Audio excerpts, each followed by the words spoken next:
artiste de la satire. Il dénonce les incohérences et l'ironie à la fois. Richard Martineau. Sophie Durocher, ce soir à 20h à LCN, dans ton émission Dans le blanc des yeux, tu reçois Geneviève Evrel. Raconte la première fois je suis contente, parce que c'est là que je m'en allais. qu'on a vu Geneviève Evrel. Alors écoute, c'est une anecdote qui est assez fascinante. Donc, ça, c'est pour ceux qui ne la connaissent pas, c'est la fille derrière Miss Sushi. Oui, c'est ça, Miss Sushi, Sushi à la maison. Donc, la première fois qu'on l'a rencontrée, c'est à peu près il y a une vingtaine d'années, grosso modo. Elle commençait tout juste son service de traiteur à la maison qui s'appelle donc Sushi à la maison. Et à l'époque, elle avait pas 26 personnes qui travaillaient pour elle. Sushi à la maison, c'était Geneviève Evrel venait chez toi, préparait des sushis et te les servait. Donc, moi, j'écrivais à l'époque pour Clin d'œil et je parlais des nouvelles affaires qu'il y avait en ville. Fait que là, j'avais fait venir Geneviève à la maison. Donc, elle prépare le repas, tout le monde est là, tout le monde trouve ça délicieux. Puis nous, on prenait un petit verre de vin.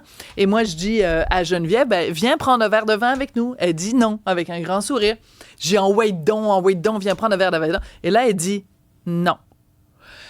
Et là, à la fin du repas, elle est venue me voir puis elle m'a dit, Sophie, appelle-moi demain, je vais t'expliquer pourquoi je prends pas un verre de vin avec toi.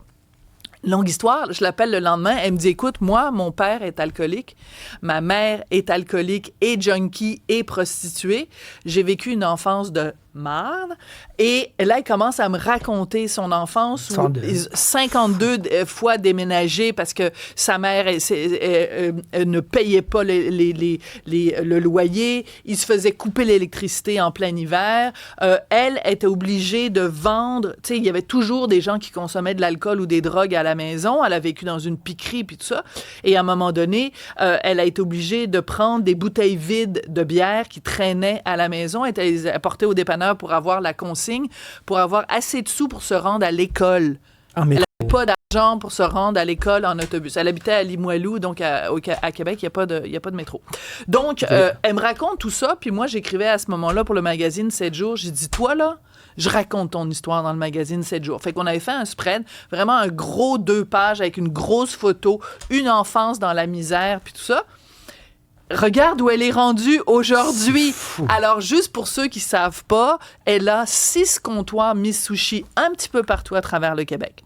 Elle a 26 Miss Sushi qui travaillent pour elle.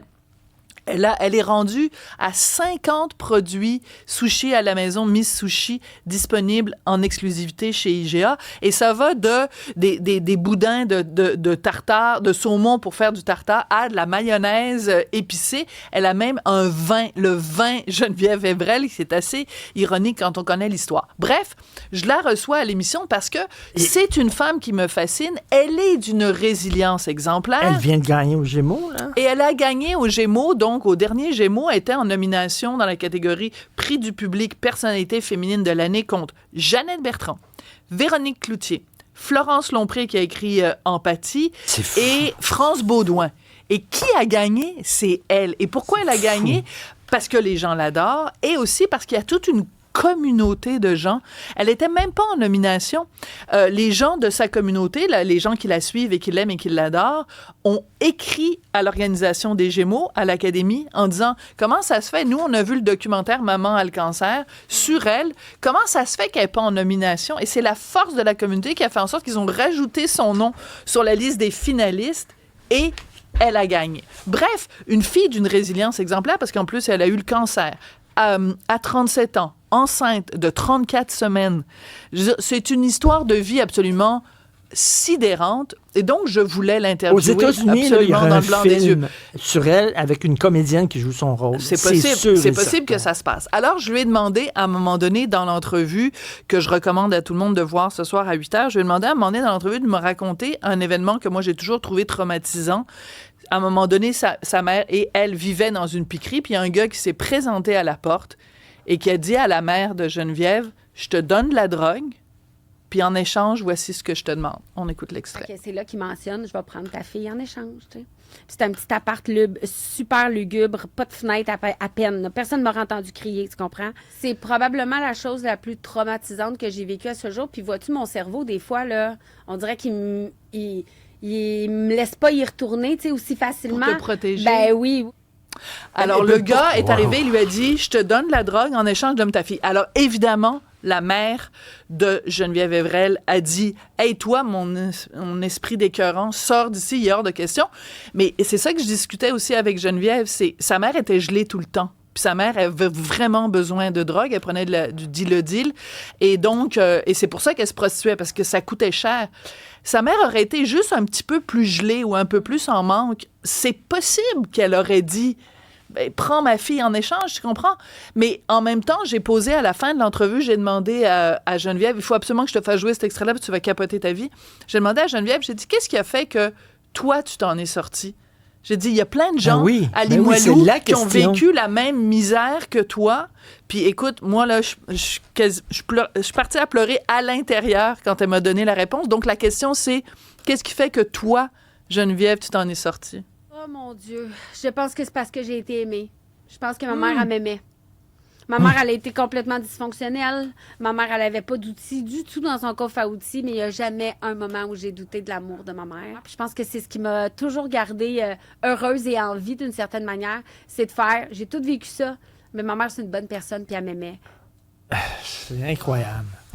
C'est pas tout le monde qui a eu ça.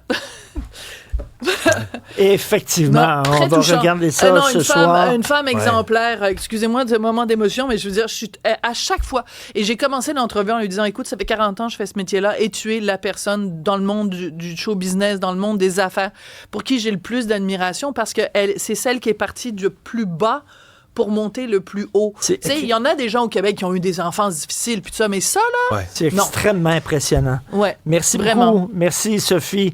Merci à la gang de la régie que j'aime, même s'ils mangent de la Christie de pizza hawaïenne. Chacun a ses défauts. Mais ça veut dire que moi, tu m'aimes pas, parce que moi aussi, j'en mange de la pizza hawaïenne. Que j'ai jamais vu manger ça. Mais j'en ai mangé ici quand vous avez fait une dégustation. T'en mangeras pas devant moi, puis pas chez nous. Alors, Sébastien Laperrière à la réalisation et la mise en onde, à la recherche, Maxime Sayer qui mange de la pizza hawaïenne. C'est vrai. Alexandre Moranville-Ouellette qui en mange aussi. À la mise en ligne, là, mais la voix testiculaire, Fred Bastien, ici, justement la pizza hawaïenne qui lui donne toute cette testostérone. C'est vrai. Et tu vois, moi, j'en mange pas et voilà. Et donc, pour le gardien du temps, impitoyable. Olivier Guillet, merci beaucoup. Hey, j'en fais une petite rapide. Il y a un conducteur en Caroline du Nord qui a fait le saut en s'il vous plaît cette semaine. Voici sa voiture. Je vous montre à quoi ça ressemblait. Son pare-brise est défoncé au complet. Savez-vous qu'est-ce qui est arrivé? Il y a un aigle qui a lâché un chat dans son pare-brise. Ouais. Il y a un aigle qui a essayé de manger un chat qui est parti avec des airs et qui l'a largué en pleine autoroute. Ça a failli tuer le conducteur. Je pensais que c'était un thon. OK. Merci beaucoup. Bon week-end tout le monde. On se parle lundi à 3h.